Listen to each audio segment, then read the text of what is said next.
Assalamualaikum teman-teman.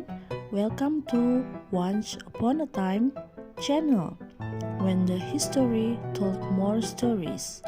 Jangan lupa like, subscribe, dan nyalakan lonceng notifikasinya ya.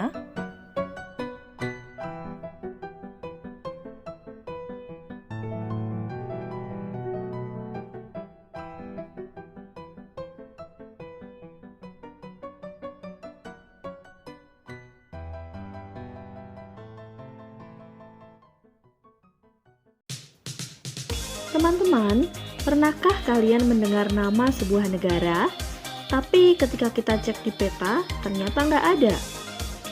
Kalau pernah, jangan buru-buru menghubungkannya dengan teori konspirasi yang macam-macam ya. Bisa saja negara tersebut sudah bercerai loh. Ya, kalian nggak salah dengar, bercerai. Udah kayak infotainment aja ya ini channel bahas bercerai segala? Ya sudahlah ya. Back to the topic aja. Dinamika kehidupan negara-negara di dunia selalu berkembang dari masa ke masa. Ada yang berkembang ke arah positif, ada juga yang ke arah negatif. Beberapa faktor yang lain juga terkadang mempengaruhi, seperti kondisi politik, ekonomi, sosial, atau bahkan fenomena alam yang terjadi. Saat kondisi sebuah negara sedang kurang baik, tak jarang menimbulkan sebuah krisis. Dan ketika krisis ini memuncak, tidak jarang pula terjadilah sebuah perpecahan. Ternyata ada banyak loh negara-negara yang akhirnya harus berpisah karena krisis. Tanpa berlama-lama lagi, yuk mari kita bahas. Negara pertama yang harus menghadapi perpisahan adalah Uni Soviet. Kalau dengar nama negara ini, pasti kalian tidak asing kan? Negara adidaya saingan Amerika ini bahkan bagi sebagian orang masih menganggapnya ada loh. Tapi kenyataannya, Soviet sudah bubar sejak 1991. Padahal, Soviet bukan negara yang ecek-ecek loh teman-teman. Pas lagi jaya-jayanya nih, Soviet sangat disegani negara-negara lain. Udah kayak gitu, lah kok bisa bubar sih? Jadi begini nih ceritanya. Terbentuknya Uni Soviet adalah buntut dari revolusi Bolshevik yang dilakukan oleh Vladimir Lenin dan dibantu oleh suku Bolshevik itu sendiri. Mereka menentang kekuasaan monarki dari Tsar Nicholas II. Setelah berhasil menggulingkan kekaisaran, Lenin naik tahta menjadi pemimpin Rusia. Dalam masa transisi ini, Lenin memikirkan konsep negara baru dan menghapus sistem kekaisaran. Hal ini dikarenakan Lenin adalah seorang penganut paham sosialisme dan komunisme yang menganggap sistem monarki bertentangan dengan ideologinya. Awalnya, Lenin mendirikan koalisi bernama Republik Sosialis Soviet yang terdiri dari Rusia, Transkaukasia, Ukraina, dan Belarusia. Lama-lama, anggotanya terus bertambah, hingga pada akhirnya Uni Soviet mempunyai 15 negara anggota, yaitu Armenia, Azerbaijan, Belarusia, Estonia, Georgia, Kirgistan, Latvia, Lithuania, Moldova, Rusia, Tajikistan, Turkmenistan, Ukraina, dan Uzbekistan. Negara Soviet ini resmi berdiri secara konstitusi pada tahun 1922. Pada bulan Januari 1924, Vladimir Lenin meninggal dunia.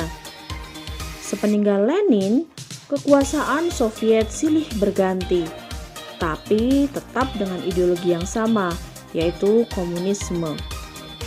Puncak kejayaan negara yang berlogo beruang merah ini berlangsung selama Perang Dingin.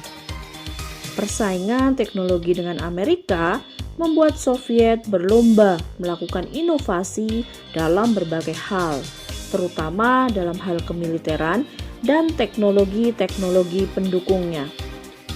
Salah satu persaingan teknologi terbesar pada waktu itu dikenal dengan Star Wars, di mana Amerika dan Soviet berlomba-lomba untuk mengirim astronot terbaiknya keluar angkasa. Meskipun begitu, kejayaan Soviet pada masa Perang Dingin tidak bertahan lama. Memasuki tahun 80-an, negara ini mulai mengalami kesulitan persaingan dengan Amerika. Hal ini disebabkan oleh sikap tertutup pemerintah terhadap pengaruh dari dunia luar, yang justru mengakibatkan kemunduran di bidang ekonomi. Ya, tahu sendirilah gimana sifat khas dari negara-negara komunis. Makanya Soviet dijuluki juga dengan negara tirai besi. Melihat fenomena ini, membuat Presiden Mikhail Gorbachev memikirkan jalan keluar, dan tercetuslah reformasi Gorbachev yang berisi Glasnost, Perestroika, Zakon-Ost, dan Demokratizatsiya. Glasnost artinya keterbukaan.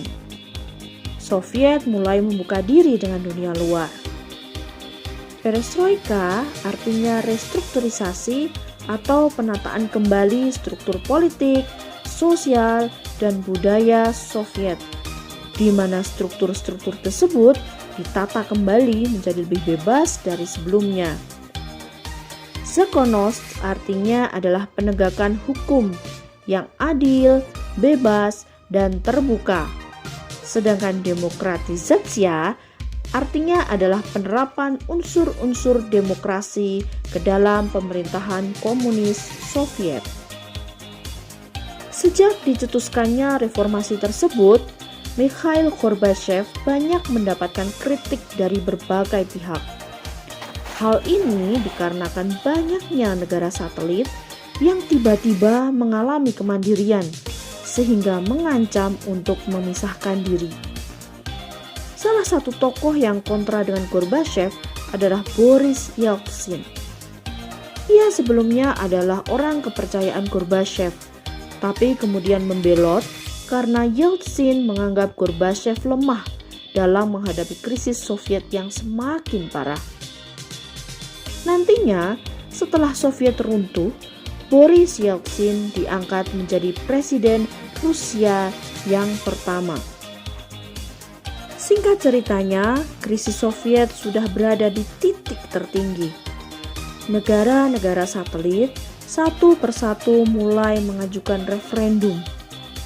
Kekuasaannya di Jerman pun semakin melemah. Akhirnya pada tanggal 25 Desember 1991, Gorbachev mengundurkan diri, sekaligus menandai bubarnya negara adidaya Uni Soviet. Setelah bubar, 15 negara tadi kemudian menjadi negara sendiri secara mandiri dan tergabung dalam Commonwealth of Independent States yang dipimpin oleh Rusia. Kesimpulannya nih teman-teman, negara Uni Soviet sekarang sudah tidak ada lagi.